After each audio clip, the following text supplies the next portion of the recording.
사랑하는 형제자매 여러분, 오늘 우리는 하나님의 은혜 안에서 잠시 멈추어 우리 삶의 방향을 비추는 귀한 지혜의 말씀을 나누고자 합니다. 이 말씀이 여러분의 마음에 깊은 울림을 준다면 구독과 공유를 통해 더 많은 이들에게 이 은혜의 빛이 전달될 수 있도록 함께해 주시길 바랍니다. 여러분의 작은 실천 위에 하나님의 크신 축복이 함께하기를 기도합니다. 신앙의 여정은 결코 홀로 걷는 길이 아닙니다. 오늘 우리가 이 자리에 함께 모인 것 자체가 바로 그 증거입니다. 우리는 주 예수 그리스도께서 우리에게 주신 가장 위대한 선물, 바로 교회라는 공동체 안에서 함께하기 위해 모였습니다. 히브리서 기자는 모이기를 패하는 어떤 사람들의 습관과 같이 하지 말고 라고 권면했습니다. 이처럼 함께 모이는 것은 우리 신앙의 핵심입니다. 그런데 교회라는 큰 울타리 안에는 더욱 특별하고 깊은 연대가 존재합니다. 사도 바울이 빌립보 교인들에게 함께 싸우라고 격려했을 때 그는 운동선수라는 단어의 어원이 된 고대 그리스어 단어를 사용했습니다.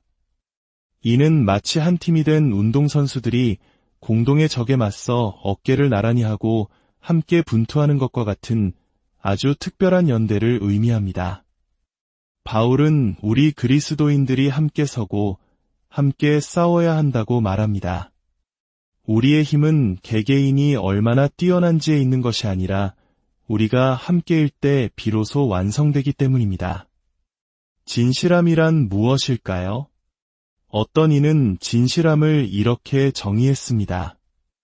어떤 약속을 했던 상황과 조건이 모두 변해버린 후에도 그 약속을 지키는 것, 이것이 바로 진실함입니다.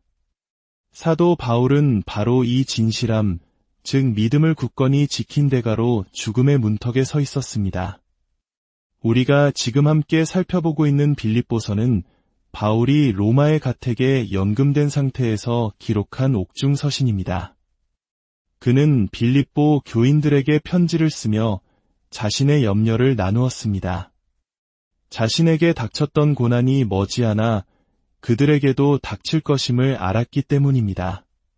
그들 역시 세상의 압박과 핍박에 직면하게 될 것이고 바울은 그들이 그 순간을 맞이할 준비가 되어 있기를 간절히 바랐습니다.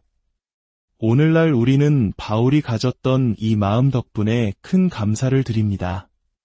그가 빌립보 교인들이 핍박과 괴롭힘에 대비하도록 도왔던 그 지혜가 시대를 넘어 오늘을 살아가는 우리에게도 동일한 힘과 방향을 제시해주기 때문입니다. 사랑하는 성도 여러분, 오늘날 그리스도의 이름을 부르며 믿음으로 살아가는 우리가 마주한 도전은 그 어느 때보다 큽니다. 세상은 수많은 가치에 관대하지만 유독 그리스도인의 믿음에 대해서는 점점 더 관용을 잃어가고 있습니다. 우리가 바울이 말한 거친 핍박의 칼날 앞에 서 있든 혹은 그저 일상 속 미묘한 괴롭힘과 압박을 겪고 있든 우리는 영적 싸움의 한복판에 서 있는 것입니다. 그리고 이 싸움에서 승리하는 법을 알아야만 합니다. 이제 바울은 마치 경기를 앞둔 선수들에게 작전을 지시하는 코치처럼 빌립보에 있는 그의 친구들에게 4가지 핵심 우선순위를 제시합니다. 이 지침들은 그들이 그리스도를 향한 믿음 때문에 겪게 될 모든 시련을 이겨낼 힘이 되어줄 것입니다. 첫 번째 우선순위는 바로 행실입니다. 빌립보서 1장 27절은 명확하게 선포합니다. 오직 너희는 그리스도의 복음에 합당하게 생활하라. 여기서 생활하라 혹은 행하라로 번역된 단어는 매우 흥미로운 배경을 가지고 있습니다. 고대 그리스어로 폴리투오마이인데 이는 도시를 의미하는 폴리스에서 파생된 단어입니다. 오늘날 우리가 사용하는 정치나 대도시 같은 단어들이 모두 여기서 유래했습니다. 이 단어의 의미를 살려 다시 읽어보면 이렇습니다. 오직 너희의 시민생활이 그리스도의 복음에 합당하게 하라. 놀라운 적용점이지 않습니까? 당시 이 편지를 받았던 빌립보 사람들은 이 비유를 누구보다 깊이 이해했을 것입니다. 빌립보는 그리스 세계 한가운데 위치했지만 로마의 식민 도시였습니다. 로마 본토에서 무려 1300km나 떨어져 있었지만 그곳의 시민들은 로마 시민권자였고 그들의 이름은 로마의 시민명부에 기록되어 있었습니다. 그들은 멀리 떨어져 살았지만 그들의 정체성과 충성의 대상은 로마였습니다. 바울은 바로 이 점을 들어 말합니다. 여러분이 로마에서 멀리 떨어진 로마의 식민지 백성인 것처럼 여러분은 또한 다른 곳의 시민입니다. 1300km보다 훨씬 더 먼 곳, 바로 하늘나라의 시민입니다.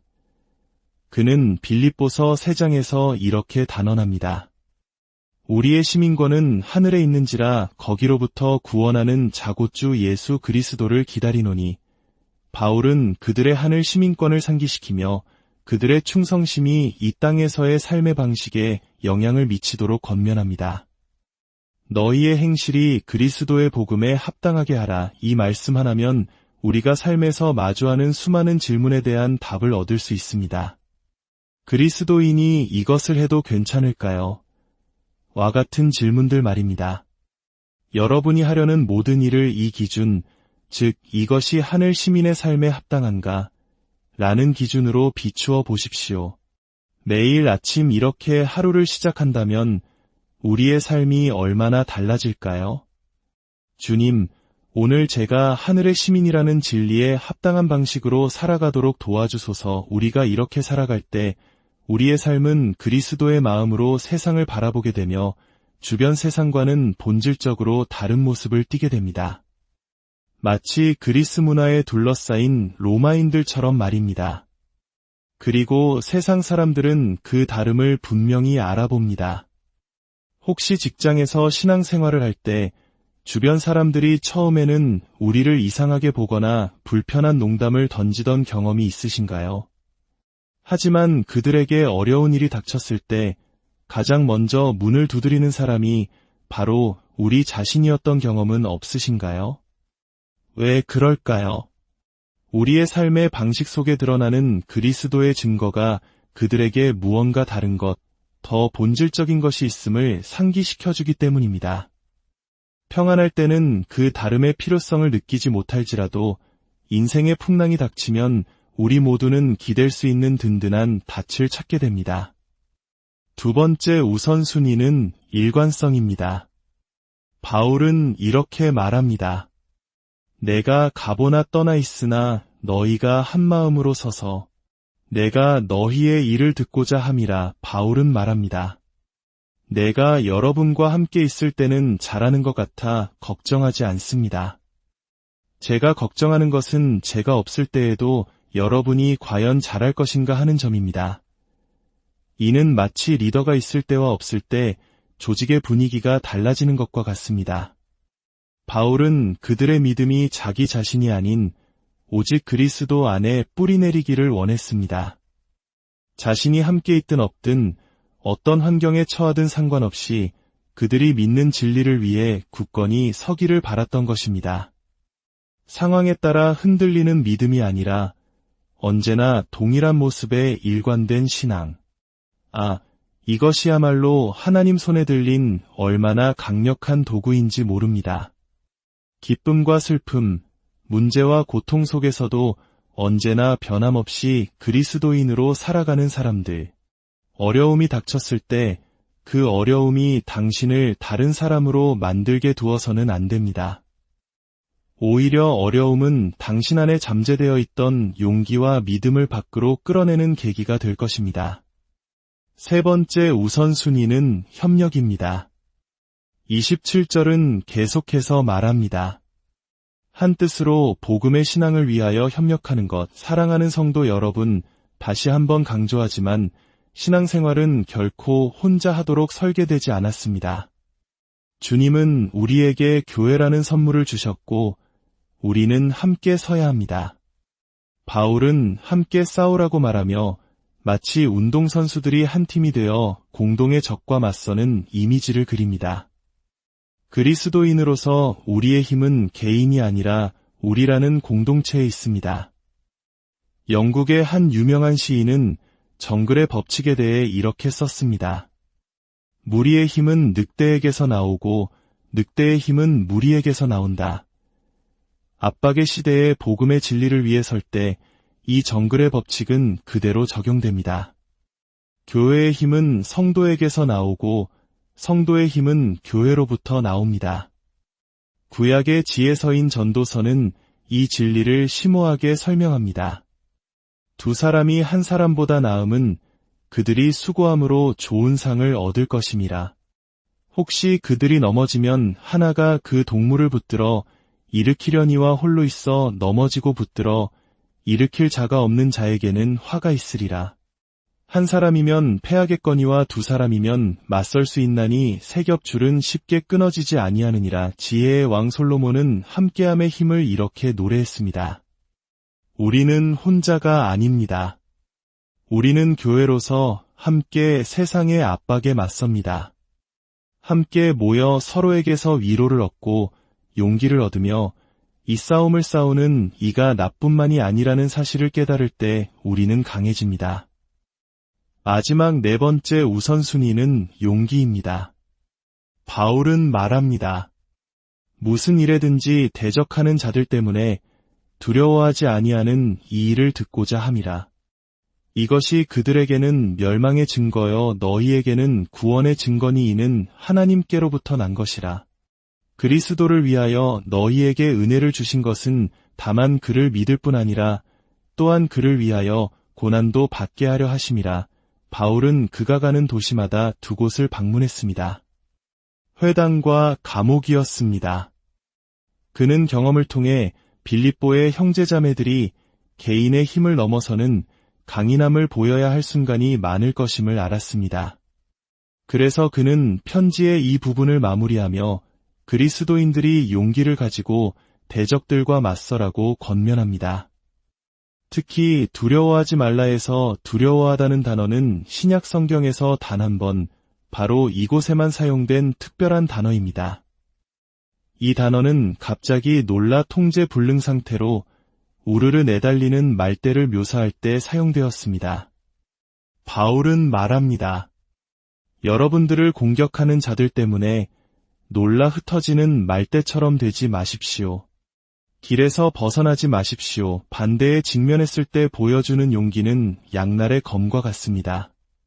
그것은 핍박하는 자들에게는 멸망의 증거가 되지만 우리에게는 구원의 증거가 됩니다.